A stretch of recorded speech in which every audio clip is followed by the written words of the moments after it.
I got some terrible news, bad news for Jaron Boots Ennis. His options are not looking so great. Vergil Ortiz, however, got options. And his promoter, Oscar De La Hoya, he's letting you know. So in this video, if you haven't figured it out, follow me. Ego is going to take you through it and help you read between the lines as it pertains to this fight.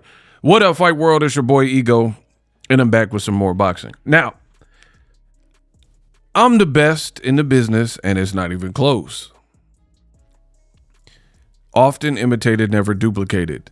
You will notice in this game, I make a video, and then you have a bunch of people who will just blatantly copy the same topic, the same content, the same video, and just put their spin. So it shows you I'm the best in the business, and it's not even close, and I'm a trendsetter. The only problem is there's a lot of low-quality content available in boxing, and a lot of people don't really know what they're talking about. So they'll tell you all these weird narratives and spins, but you, the viewer, if you're not listening to Boxer Ego, there's a great chance that you're consuming all this other content. And again, the people don't read between the lines or even know what's going on. So in this video, I'm going to take you through it and help you understand. But first, let's hear what Oscar De La Hoya had to say regarding the anticipated Vergil Ortiz and Jaron Boots in his fight. Roll the clip. Eddie Hearn is begging the media for this Boots and Vergil Ortiz fight.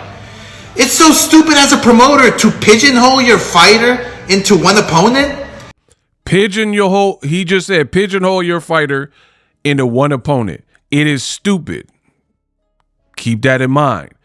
That'll come up into play later in this video. It's so stupid as a promoter to pigeonhole your fighter into one opponent.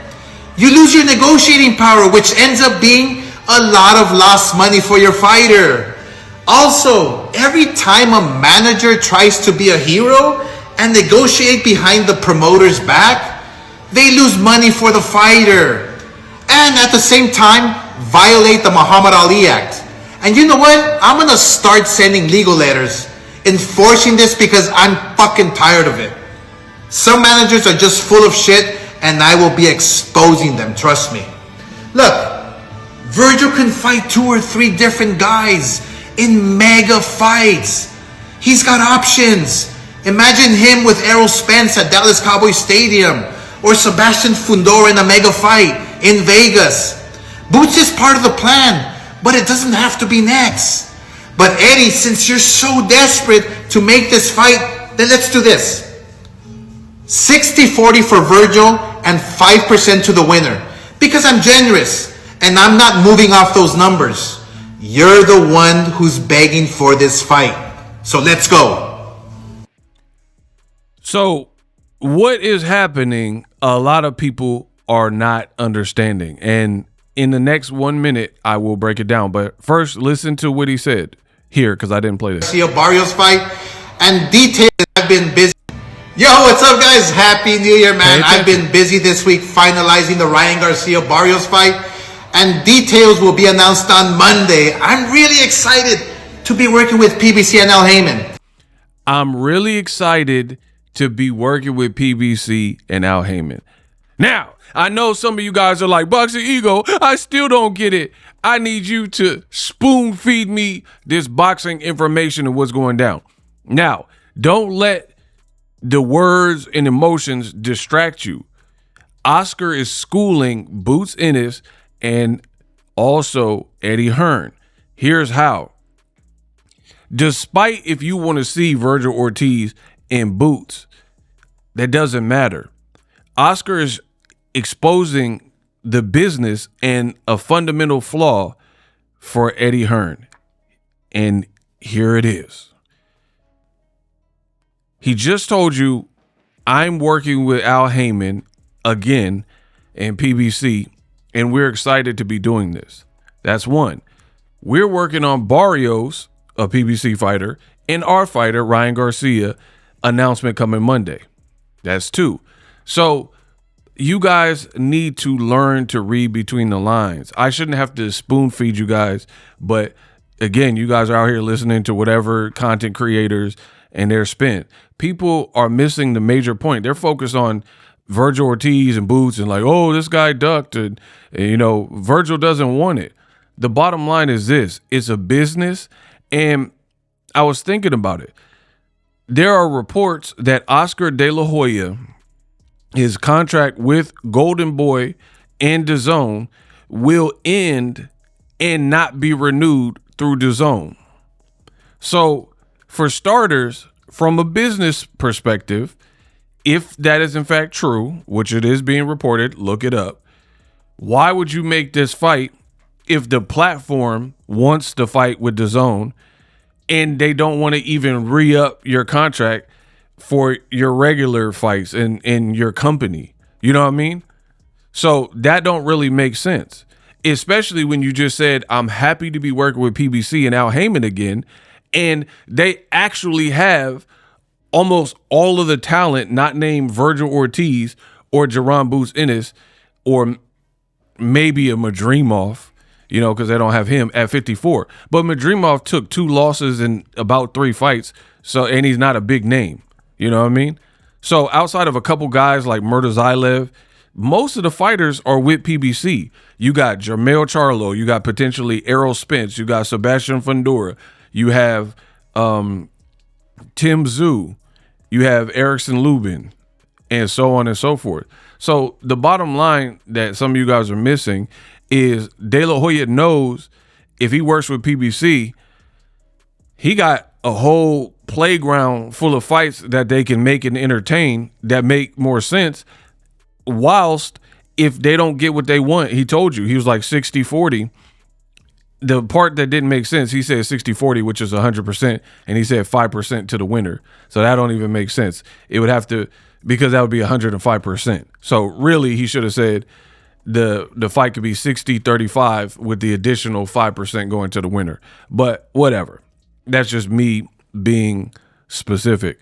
But the point I'm making is this, is you guys are so focused on like who's ducking and stuff like that. Boots is in a terrible position with Eddie Hearn, and I told you that from day one. Here's why. Again, De La Hoya's he's telling you the play. There's a chance that this fight doesn't happen. It's already strung out and taken a very long time, and we haven't got no results from the negotiations. So that's strike one. But strike two is when you approach a negotiation from a point of desperation, it leaves you vulnerable. Back when I was growing up in school, we had a game called Open Chest, right? If you don't know what it is, really look it up. If your chest was exposed and not covered in a certain way, people would just bow and punch you in the chest, right? This is a boxing version of Open Chest where Boots and Eddie Hearn got the open chest and they're being punked, right? Because what De La Hoya is saying is true.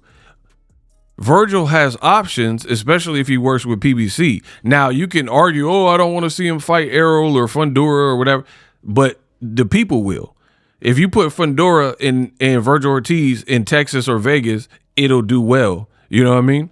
It's just what it is. So you can complain and say it's not your favorite, but then on the flip side, name a better fight that Boots can have without Vergil Ortiz.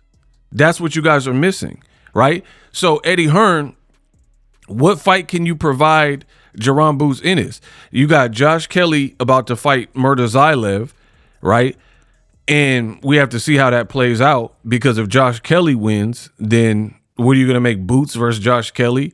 And then if you do Boots Murtazaev for his second fight at 54, coming off of fighting that Portuguese dude that nobody knew, Lima Beans or whatever, that would be an insane jump and a dangerous fight against a very good Murtazaev. You've seen what he did to Tim Tszyu. However, there's no name cachet with Murtazaev. So you then in turn just have a super dangerous fight almost for no reason. So Eddie Hearn's going to have to continue overpaying Jaron Boots Ennis and not have any big names, right? Now, this is Vergil Ortiz his manager. He said, make no mistake, Vergil Ortiz stands ready to fight Boots. Before anyone, he said yes twice, yes this time, but an offer less than the prior 2 times he said yes to just means the powers that be don't want the fight. In ignorance is bliss. You can underprice a fight also if you don't want it. So again, this is from Vergil Ortiz's side. They're saying that the initial amount, now they're offering up less. So they're like, we want the fight, we agreed to the fight, but now they're offering less. So if Turkey doesn't get involved and put like a ton of money down or something like that, there's a strong chance this fight doesn't happen. And it's really, you can complain about it, but it's because of politics. Eddie Hearn is desperate because he's overpaying Boots and he needs a name for Boots because that Lima fight was horrible. It was a 1-round waste of everybody's time. And just like De La Hoya is saying, his side is really in the driver's seat. You have to either conform and give them what they want in terms of finances or money, even though neither one of them have a belt at 54. Or he's basically telling you, I'm going to work with Al Heyman in PBC, and we got a better relationship than Eddie Hearn has with PBC. So it's going to be easier for us to make reasonable or good, entertaining fights for our fighter. Good luck to you. That's what you guys are missing. So a lot of people getting caught up on like the who's who and all that. You're missing the business and you're missing the bigger play. And as far as I'm concerned, De La Hoya is 1,000% right. They do truly have a better like angle or like better positioning for their fighter. Honestly, if I'm wrong, which I'm not, tell me who Boots can fight. Devin Haney is likely to fight whoever, Lewis Crockpot or Ryan Garcia Barrios winner or whatever. You know what I mean? So it's not like Devin's going to move up to 54. So name a person, name a big name that Boots can fight that's reasonable for Eddie Hearn to make that doesn't involve PBC. So no Boots Charlo, no Boots Fundora. Who is he going to fight if he doesn't get this Vergil Ortiz fight over the line? Meanwhile, De La Hoya told you, I'm working with Al, I'm working with PBC, feels good to be back. And we're already started with the Barrios joint, right? We already started with the Barrios joint and Ryan Garcia. So that, to me, that's the play, and that's the hidden message that y'all ain't paying attention to. Don't give us our way. We have options. Y'all don't. Hopefully, I've explained it well. If you like how I explained it, gained any value from this video or any of my content, y'all know what to do. Subscribe. I'm the best. Live streaming can be tough, which is why I use StreamYard. Click the link in the description for StreamYard, which is an awesome tool that enables you to set up your stream with ease of use. Get great results with live streaming. It's what I use.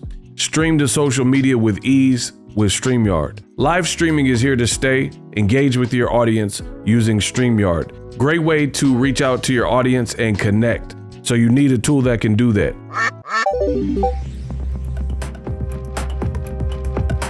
If you're new to YouTube and you're struggling to get views, one tool I can provide to you is TubeBuddy. I've been on YouTube over 10 years. I use TubeBuddy daily to crank out videos just like this one that you're watching.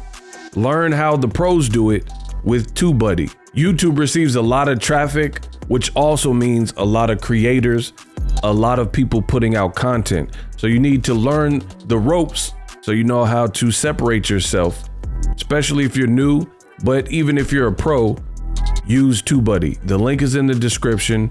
Get more views, more subscribers, and a higher click-through rate, so ultimately you can realize all of your online goals. Use my affiliate link in the description and grow your channel fast.